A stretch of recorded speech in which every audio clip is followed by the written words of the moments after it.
Hello, I hope everyone's having a nice day. Welcome to the CLG FGC YouTube page. Today we're going to be talking about the Strive characters. So pretty soon there's going to be a open test for crossplay, basically, between, console and Steam. And while this is open, you may have noticed in the dev diary that they said that there would be a free weekend, or like a free week, or essentially some way of playing for free, right? So since there's been a lot of people who have been like, oh, I'm kind of interested in trying out the game while it's there, I thought, why don't we make a video on how to not just like kind of look for the character you like, or like pick your character you like, I should say more specifically, but kind of get an idea of what you're getting into. I think a lot of times people make guides, or like, they make content about characters, and they're just kind of like, oh, if you like the big punch guy, you pick Soul, right? And that's like at where it ends. So I'm going to try to add a little more to it, so like, you only have a certain amount of time with the beta. You want to play the characters that interest you the most, right? While it's free, see if you really like the game. So I thought, why don't we do that today? So number one, we're going to start with Soul. Soul is basically one of the main like rushdown characters. Even though he's like the main character, he's not like a traditional Shoto. Soul's thing is that he's a very much so like close range character. He's got some mid-range options that are not as great, but they are good for enabling him to get close, right? So basically you can see his thing is all like kind of short range. So above all else, his thing is that when he gets close to you, he just does a shit ton of damage. Specifically, you can see this like in his corner routes. Soul's endgame, above all, is to essentially corner you and just like do as much damage as can be. Like, whether it be just like into super in the corner or just like whatever close slash conversions.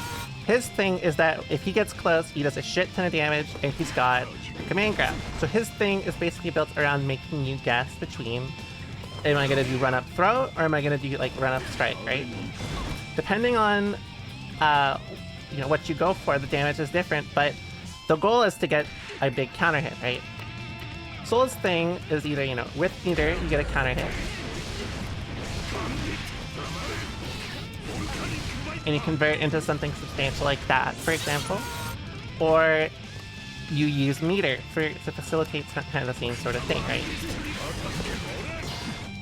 It's been a while since I played this character, sorry.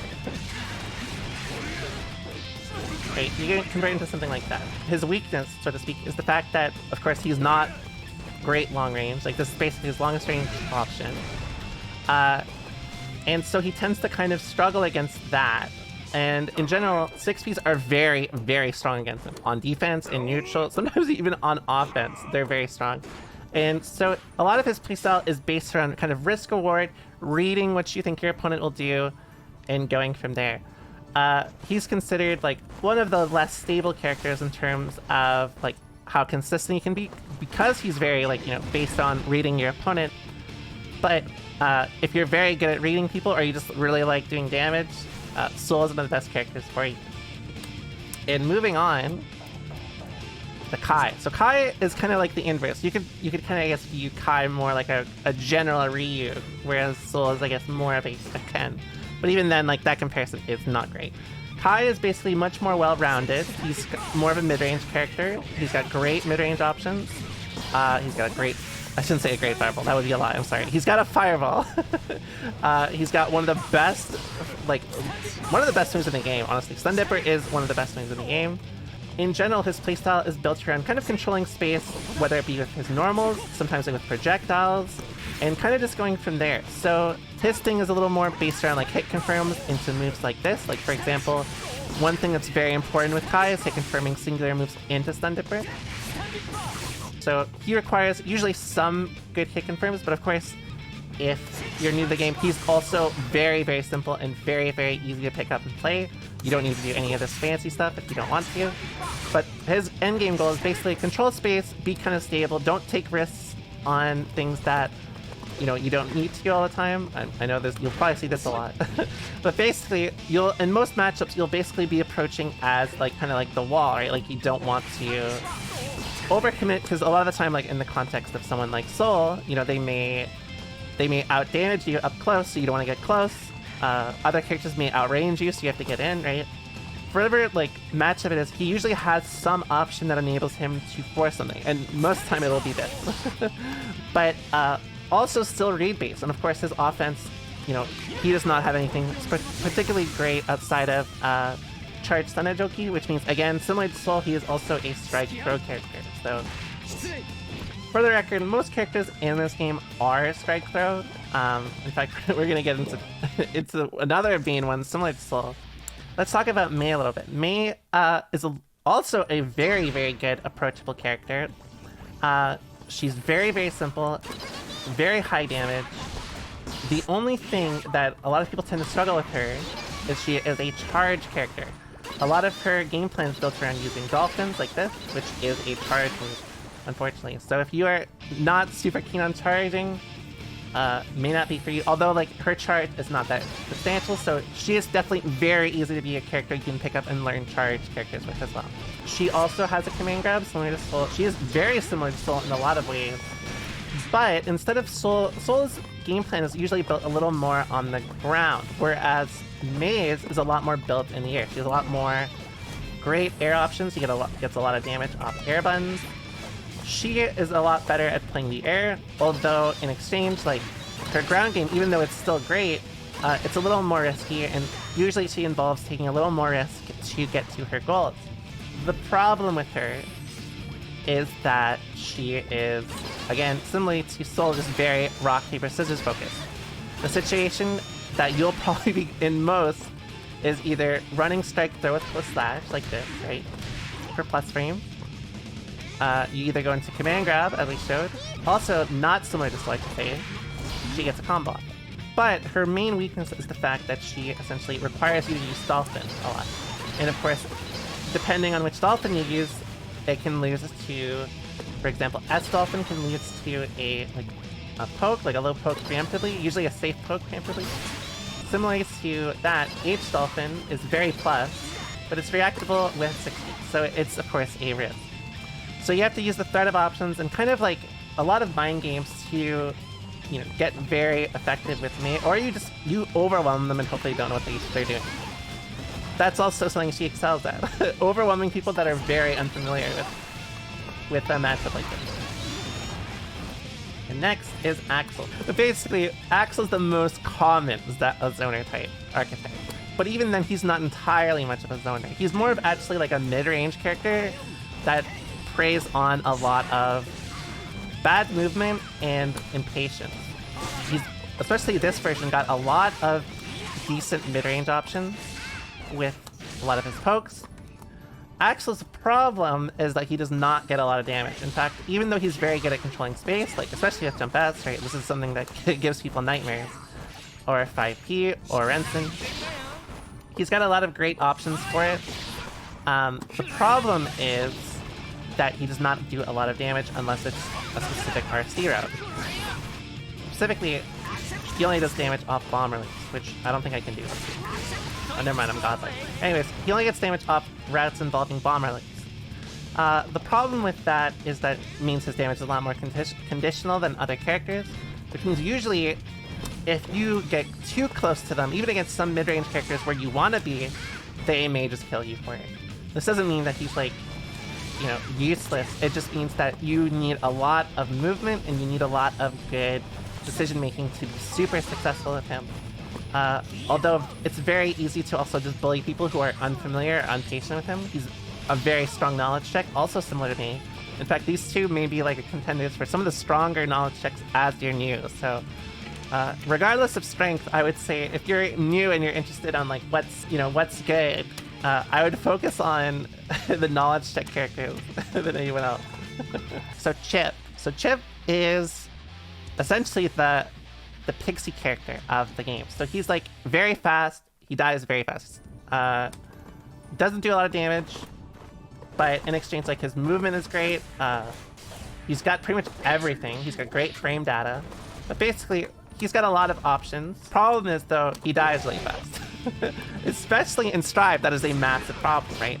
So a lot of Chipp's game plan is either built around Chipp players either play him very aggressive and just like, you know, kind of giving no room to like kind of breathe sort of thing, or they play very slow and very calculated and try not to take any like unnecessary risks. Depending on which kind of playstyle you prefer or like what you value, they're both okay. One of Chipp's main advantages is that he has a very strong way of playing rock, paper, scissors, or essentially just making you guess between his like linear basic options. What I mean by that is he has a Rekka, which he can go either mid, which is slightly minus, not punishable really, Rekka 2, which is a low, but usually punishable, depending on your character. It is matchup dependent. And then there is Rekka 3, which we call Rekka 3 even though he can do it after Rekka 2. Or he can do it after Rekka 1. I don't know why we do that, but yeah, we call it Rekka 3. Which is an overhead, but extremely punishable, right?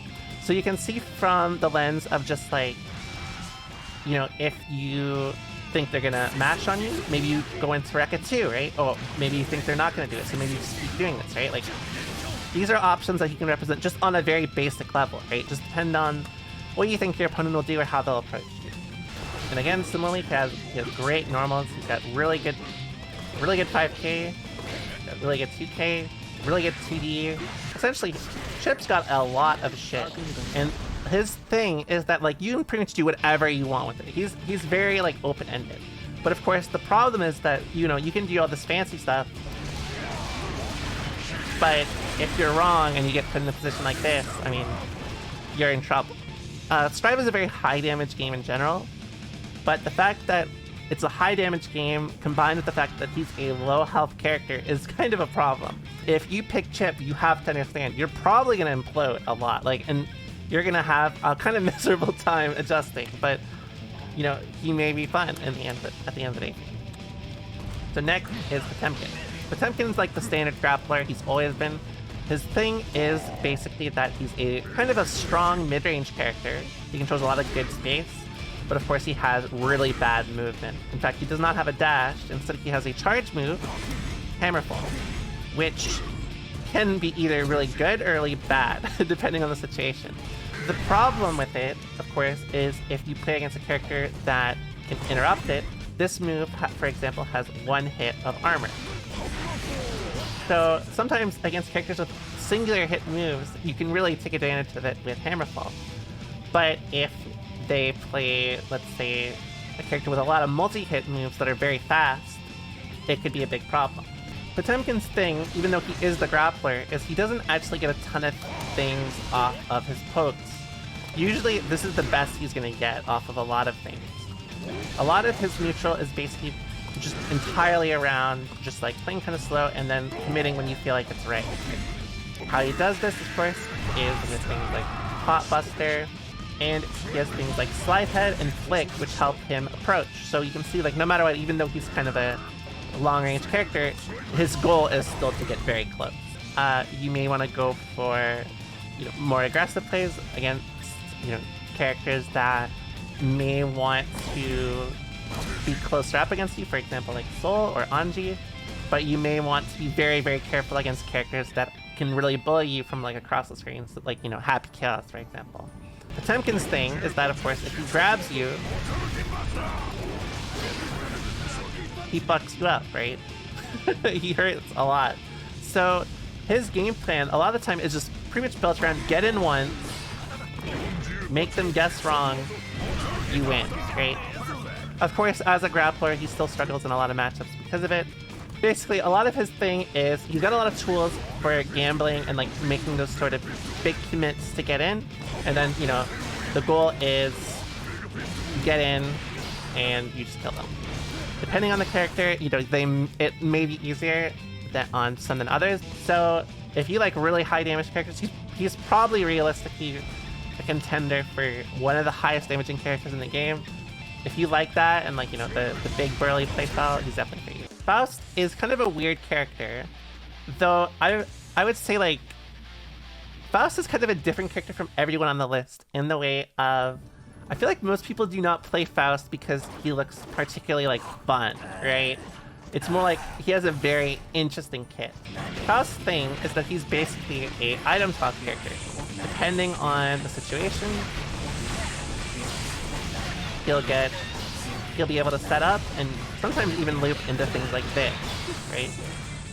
A lot of his items aren't super beneficial to him. They're more of just like hazards that the enemy has to kind of deal with. But if you get enough on the screen, it can just kind of snowball. Basically, depending on the situation, the matchup, every item is like a little better or worse, right? But in general, one of the worst things that can happen is if they pick up the trumpet. Trumpet is really one of the most important things to understand as a Faust player, because if they pick it up, they will get the main Faust grade. But if you get the trumpet, then you'll get the main Faust on your side, as you'll see. So this is very important. This means he can lose some games if he gives an opponent trumpet. Sometimes he can win games if he gets it, right? He's a lot of like a very creative character that requires a lot of ad-libbing to really optimize him. So he's definitely a character you want to commit to a long time. So Faust's main advantage is kind of that he's a mid to long range character with a lot of space control. He's great in the air with jump A, for example. Jump E, as we already listed, 2d6p, bomb bag, which again only gets better if you get Afro, which we did there, very lucky. So each item is, it depends on the situation for how useful they'll be, but in general, Faust has pretty standard problems in that his risk reward is not great. Again, similarly to Chipp, where it's like, having low health in a high damage game can be bad. Doing low damage in a high damage game can also be bad. Though with, certain ad-libs or even certain items, like you can still do a lot of damage, it's just like not always gonna come up. If you enjoy playing the air, this character is great for you. He's really good for controlling space, like I said. Things like Scalpel. So depending on what you value in terms of a kit, or if you just think he's funny, which I feel like most people, that's like the category for most people, you should absolutely play Faust. Very interesting character. So Millia's goal endgame is to basically just set play you to death. So she's not necessarily like any other character we've listed so far. She is a lot more of a character built around kind of leading into situations that instead of guessing, it's more like you have to try to react and guess at the same time. She doesn't do a ton of damage, but of course, if you let yourself get knocked down, there's a good chance you could just lose off that next interaction, right? Right, something like that. So her thing is she's got great movement, similar to Chipp. She's got a good TK overhead option.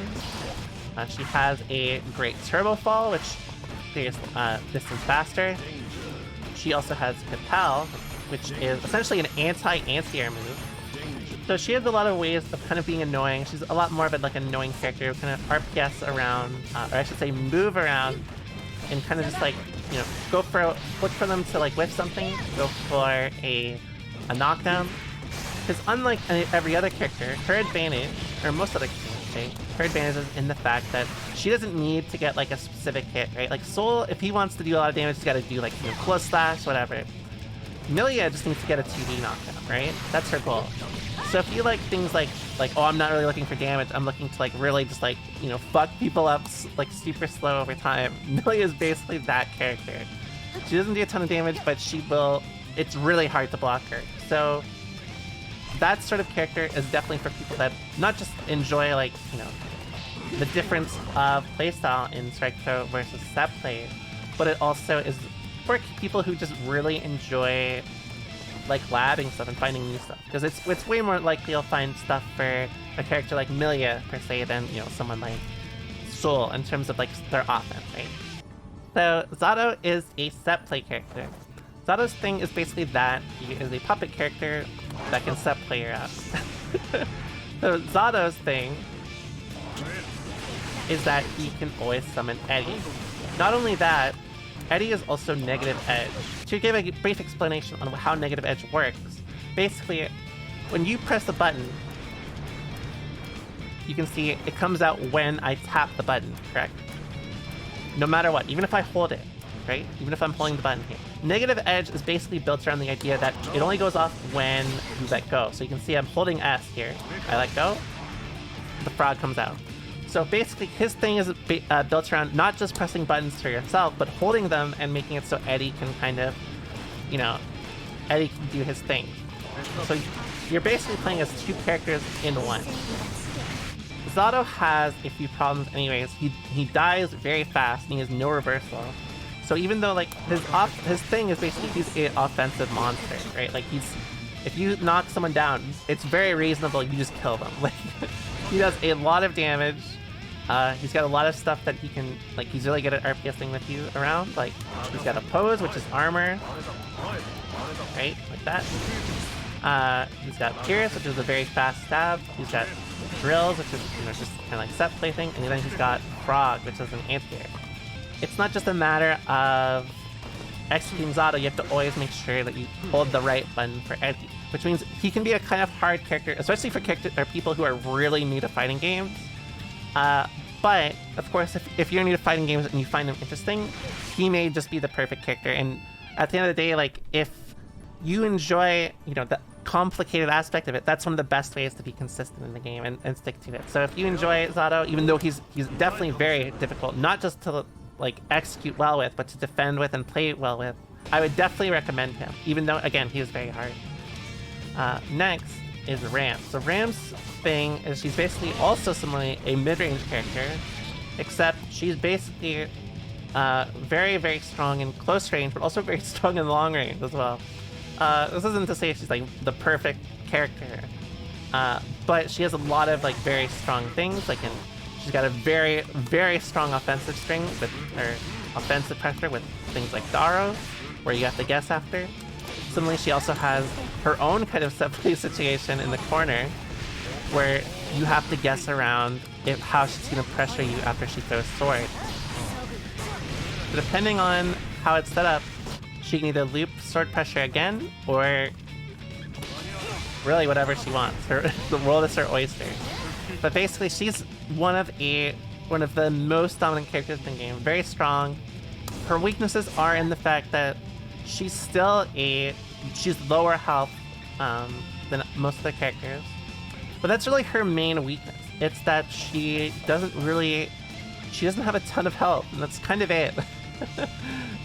She's very, very strong. If you like very, very strong, simplistic characters that are, you know, pick up and play very, very well, she's one of the best you can do in this game. She does a lot of damage. Just in general, she's very good at controlling space.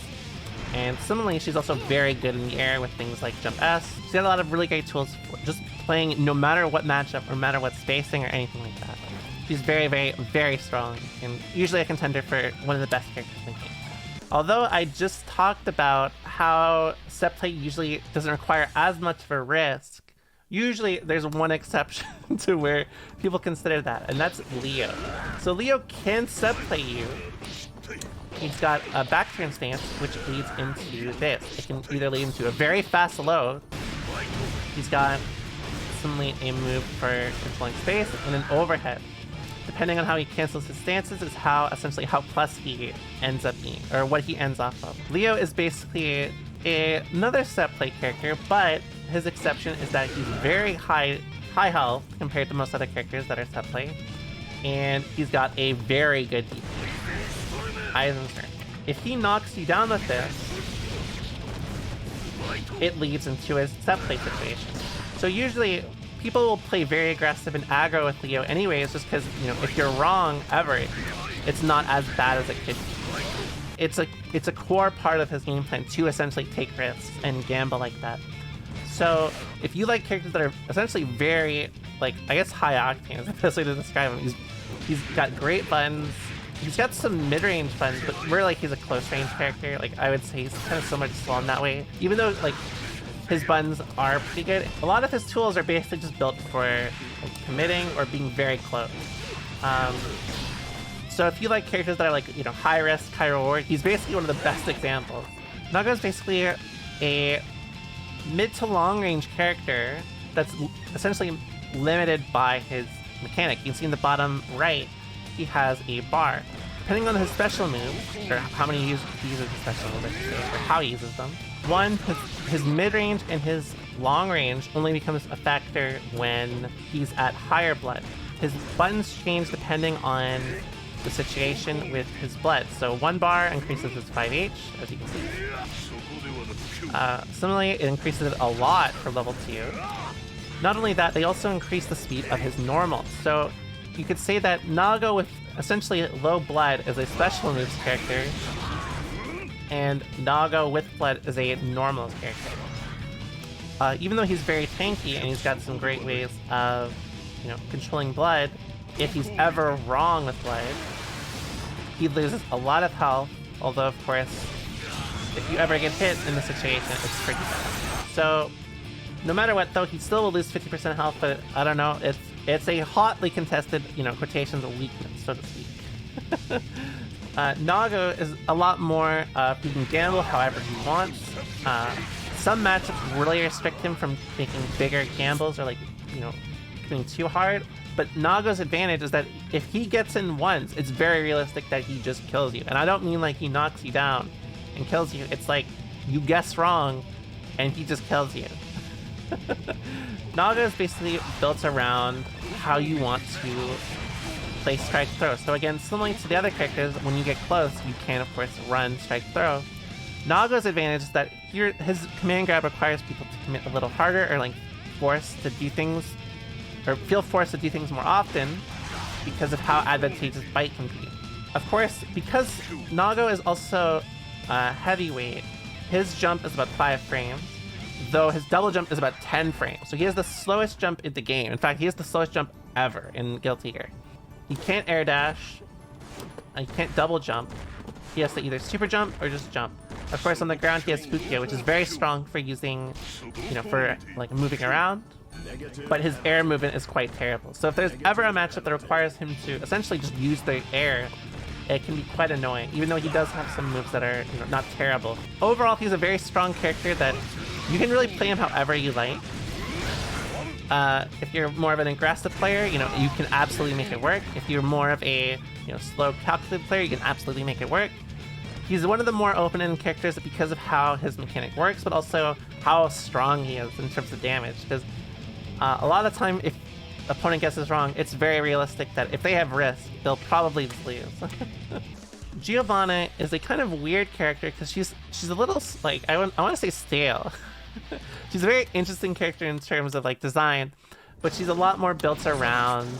She's more of a mid-range character, or a close mid-range character with very fast frame data, with kind of midish damage, but she has one mechanic that's kind of important. Depending on how much meter she has, it actually buffs her stats. So she can gain more health, or more defensive modifier, I should say, and do more damage if she has 50 to 100 meter. You can see she goes Shrek mode or something. Whereas, if she has 50 meters, she's kind of just glowing. She's one of the most straightforward characters in the game in terms of not just playing her, but learning her. She's got really good multi-hit moves, like we brought up against Potemkin. And in general, she's just very, very, a very solid kind of strike throw character. She's kind of designed to be a very solid strike throw character. So she's built around kind of moving very selectively and gambling, again, however you really feel like it, by nature of the character. But of course, depending on situation and matchups, it can be kind of rough for her as well. Since she is, again, primarily just close range. In fact, her longest range normal is this. But of course, I guess we'll take a minute to highlight this. This is probably one of the buttons that people hate the most in Strive. So get used to using this a lot. It's pretty slow, but it hits very far. It's pretty much got no hurt box, and it is really, really good. I should say it's got no extended hurt box, so it's very, very useful. Next is Anji. So Anji is a little weird because instead of being he's similar to some of the other characters we've listed, where he's very gamble heavy, but he's actually not that great at mid-range. Usually when I'm talking about characters being oh, they're good in mid-range, in a game like this, it's more of a matter of they have to be good in mid-range or they're going to be in trouble. Really, when he gets pretty non-substantial hits off of his pokes, but of course up close you can do a lot of damage. In fact, Anji is kind of a weird character where his kit is basically designed around this move. It's spin. If you interact with spin, bad example, it'll kind of proc and it'll stall you, which enables him to get a punish. Depending on what kind of move that you press into the spin, depends on what punish you get. Which means against Anji, if you keep using a lot of like heavy normals, you may get like punished big time by Anji, but if you're using small normals, there's chances he can never punish you. So his game plan is literally just built around using the threat of spin, right, like this, like to make people kind of afraid to approach you, and then you go from there. But basically, a lot of his problem is that he's a very focused close range character built around RPSing. Again, like with Fujin, like Fujin is his main pressure tool, and also sometimes his main approach tool. So he can also hold Fujin to charge it, and it also carries a spin at the beginning, which gives him armor. Each option, like, it has its uses, right? He has a low option, he has an overhead option, he's got a good throw option, and he's got a good pressure reset option. But they all have weaknesses, and they all encourage him to use it anyways. So sometimes some characters can just kind of overpower him by nature of, like, he has to do something. In general, I would say the thing that he excels at the most is actually controlling airspace. In fact, I would say one of the best things you could do as Anji, learning Anji, is actually working on being really good on the ground, so it incentivizes them to jump, which makes them more susceptible to Ko, which is not only his main damage option, but honestly, it's probably his best move overall. It's quite good, leads to a lot of damage, leads to his offense even if blocked, and is just great all around.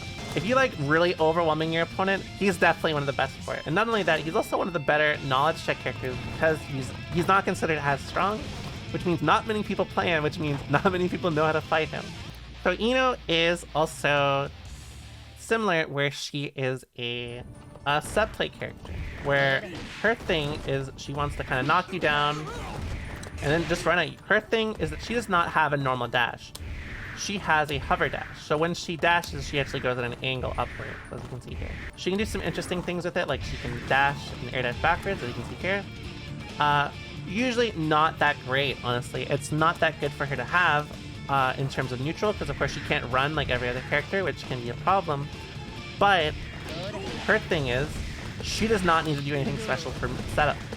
She can always just dash at you, and this is a mix-up, right? Like, she can just keep doing this. She's got a lot of tools to kind of lead her to this, like she's got Note, which, let's see if I remember how to do it. Okay, I do. Which can be a good way of sub-playing, or leading in sub-playing, just to make them block.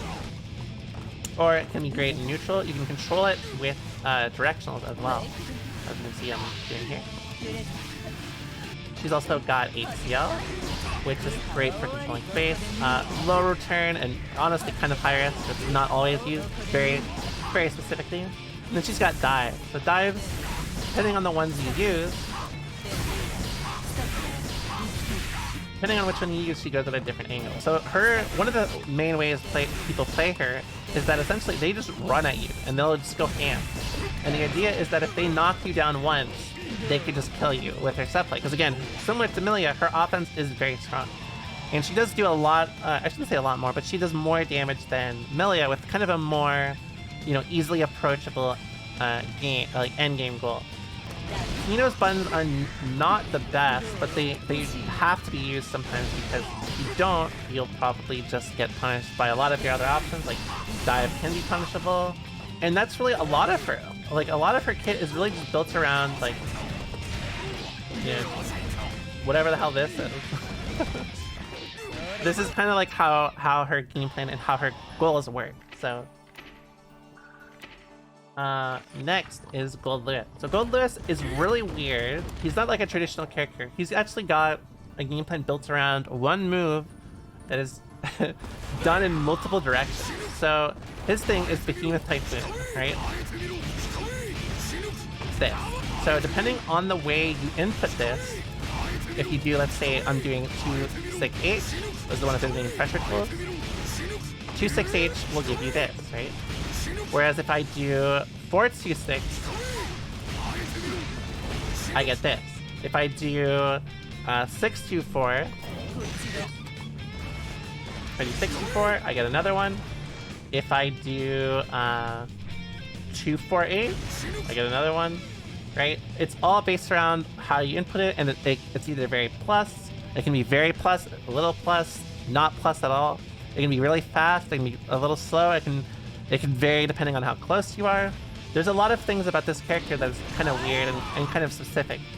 But his thing is, he may be the god of actually robbing you in this game. In fact, I was talking about how Potemkin's probably a contender for the highest damage, but it's honestly probably Goldlewis.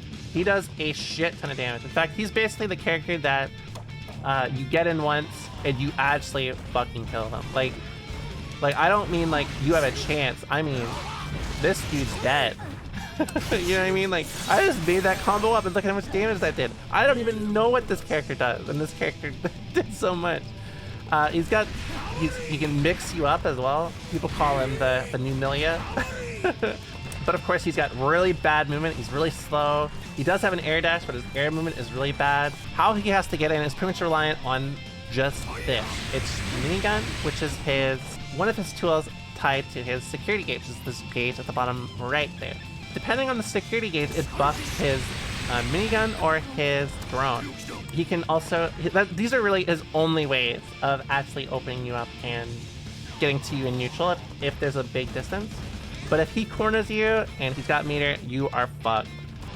Think of him as the character that you avoid him getting close to you at all costs, because no matter what character you play, he's probably going to kill you if he makes you block once. If you like just like exploding people, and especially if you're the type of player that's just like, I love losing 90% of my life, opening them up once, and then just like, you know, they go to Mars, that play Goldlewis, you will think. So Jacko's main thing is basically she plays around minions.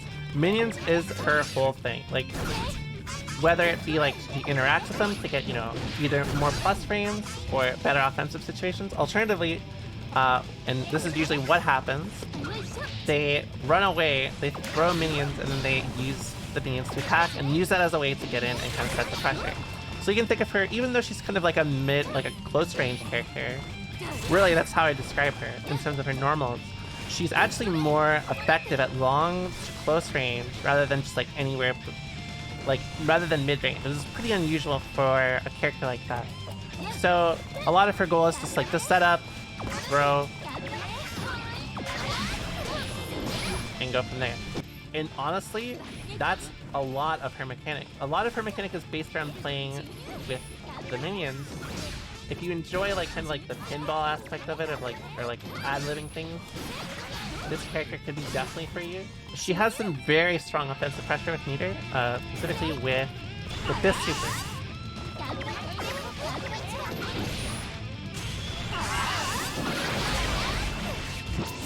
Essentially, you can either chip people out or force them to burn all their meter.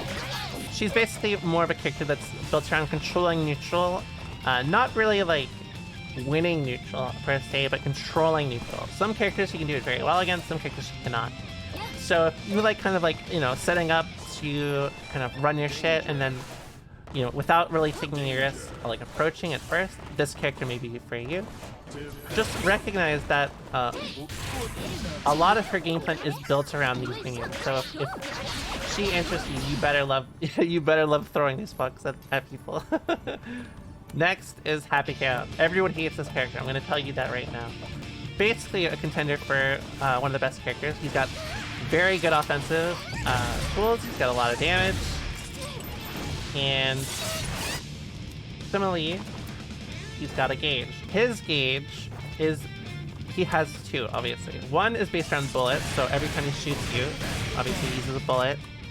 And then he has concentration. So even if he has bullets, he needs the energy to do it. If he does not have concentration, he looks like an idiot trying to like put out his gun, right?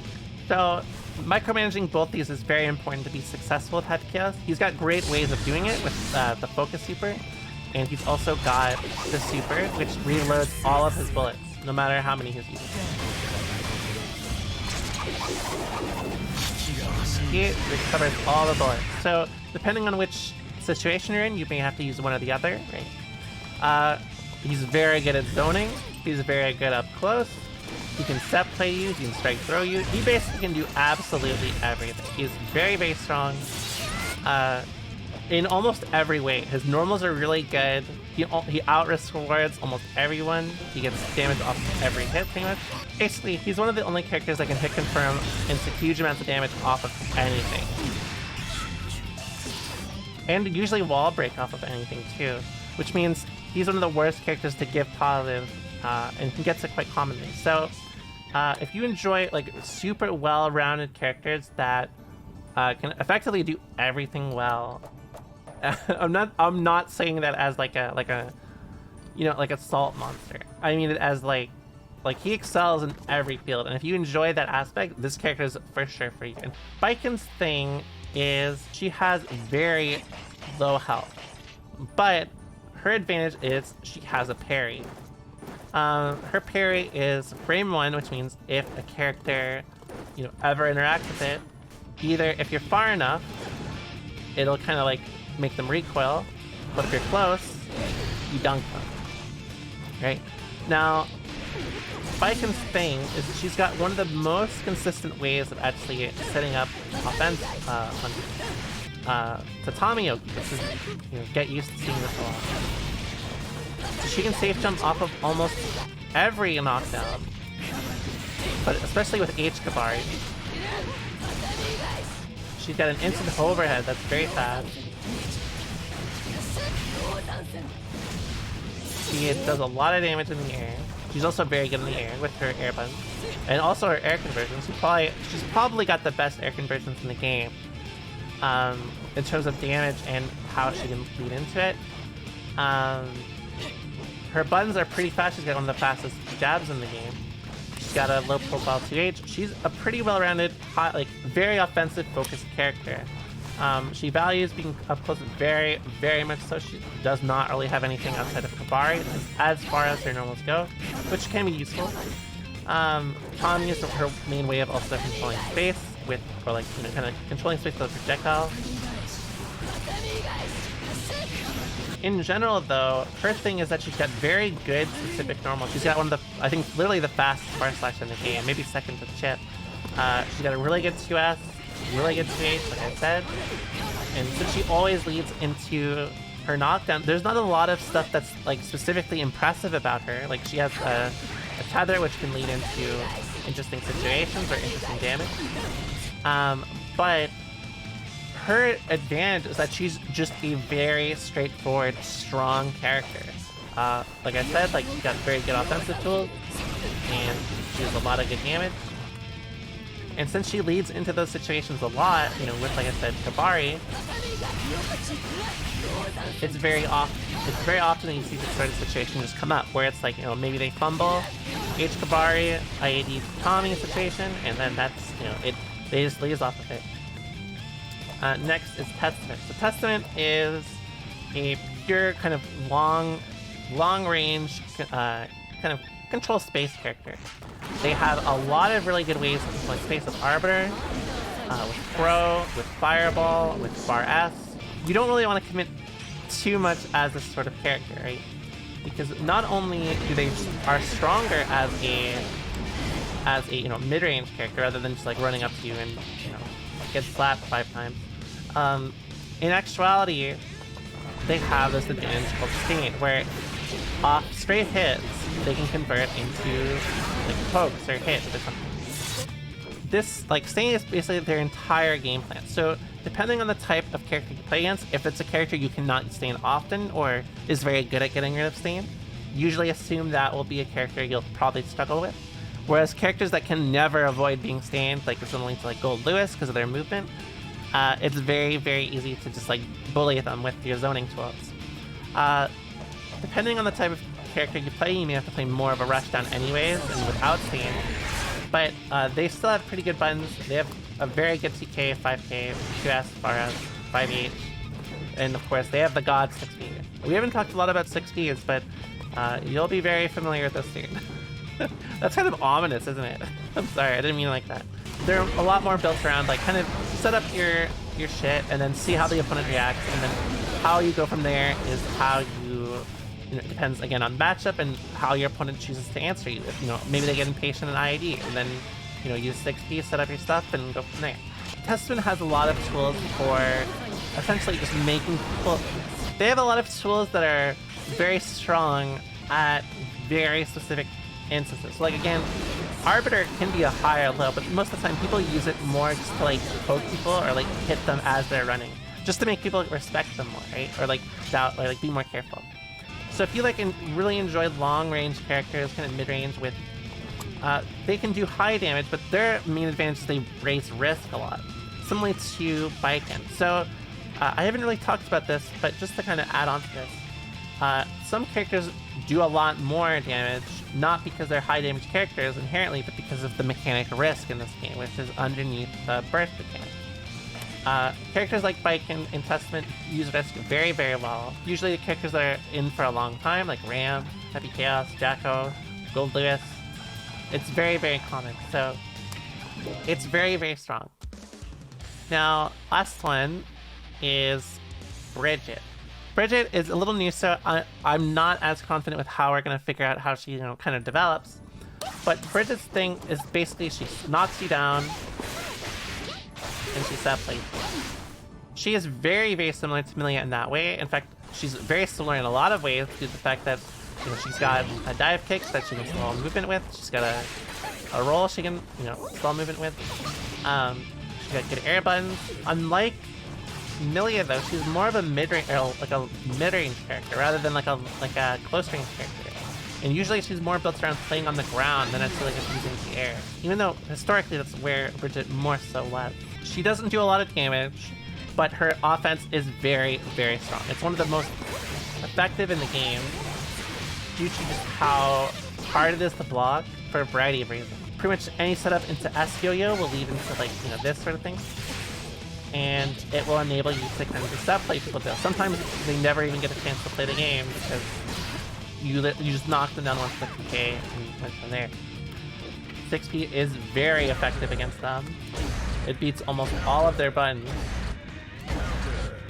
At the end of the day, like, her thing is that she's based around just like, maybe your opponent makes a mistake, you run in, you get a whiff punish, you set play, and that's kind of the idea. It's a lot more easy for her to get like straight hits into offensive situations due to things like the Roger dive kick and like certain like situations into yo-yo. At the end of the day, though, she is very new, so we don't know a ton about her yet. We're still discovering like how to play her and what to do. But she is more like a mid-range character, like I said, and on playing safe, making your opponent make a mistake either. She has very good drive, which is very rare. So as a result, if you enjoy like really good movement, like I would say this between Bridget and Millia. And that's basically it. So for watching, I hope this helped a bit for you want to play or like what character seems more interesting, what they do, or like what you can expect. It's hard, like what you like or what you.